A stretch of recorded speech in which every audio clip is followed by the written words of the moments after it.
Okay, ang video na to ay para sa mga hindi nag-Valentines at nag-expect na may darating sa kanila ngayon. So, ayan. Kayo ba mga mi, ano bang ginagamit nyo pag madalas sumakit ang puso nyo? Lalo na, no, pag malapit na tayo magkaroon. And syempre, hindi talaga may iwasan sumakit yung puso natin, lalo na pag malapit na yung ating bisita, no, monthly. Syempre, alam niyo na yung bisita natin monthly, yung ating monthly redness. Ayan. Sa mga laging may mga cramps dyan sa puson, ayan mga mi, i-comment nyo naman dyan sa baba kung anong ginagamit nyo at maitry naman. Dahil ako, mga mi, ay nako mga mi, na-adapt ko pa rin yung mga sinauna, no? Ginagamit ko pa rin yung bote, ayan, yung bote na yung bote tas lalagyan na mainit na tubig, yun, ganun lang yung ginagawa ko sa tuwing sumasakit yung puson ko. And very hassle, no? Kailangan mo pang tumayo, masakit na nga yung puson mo, tas magpapainit ka pa ng tubig.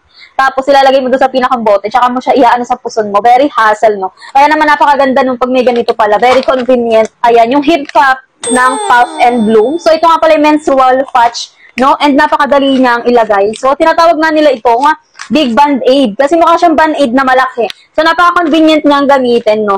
And, talagang nakaka-relieve siya ng menstrual cramps. And hindi lang siya sa menstrual cramps. Pwede din siya sa masasakit yung mga muscle, masakit na likod, pag kayo masakit yung paa, yan, pwede rin siya sa mga ganon. And, napakagandang gamitin niya. Very convenient. Kahit ilagay mo siya sa bag mo, no? Pwedeng-pwede, kasya lang siya. So, ganito yung itsura niya, guys. Ayan. Pag ikakabit nyo siya sa pinakang-puso nyo, ayan, natatanggalin nyo lang siya. Parang Band-Aid lang siya talaga. Tapos tsaka nyo siya ilalagay dun sa pinakang-puso nyo. So, umiinit nga to, no, pag naidikit mo sa iyong mismong puson at tumatagal siya hanggang 8 hours. And pag hindi mo naman kaya yung init, meron tayo dyan control sticker. Ayan, temperature control sticker. Para matulungan niyang mabawasan ba yung init na pakiramdam mo. Ayan, itatanggalin mo lang siya, then ididikit mo dito sa ating pinakang Big Band-Aid o yung heat cup patch natin, no. Ilalagay mo lang siyang ganyan dyan. And ayan, pwedeng-pwede na. Napakadali lang nito and mura niya, no. 5 piraso na yung laman niya sa isang box. Nasa 278 pesos lang. Kung mga 5 piraso na po yan, no. And talagang magagamit niyo na to ng pangmatagalan. No more tiis na sa puson. Naghahanap po na pamparilib sa kanilang puson. Ito na yung may sasuggest ko mga mi.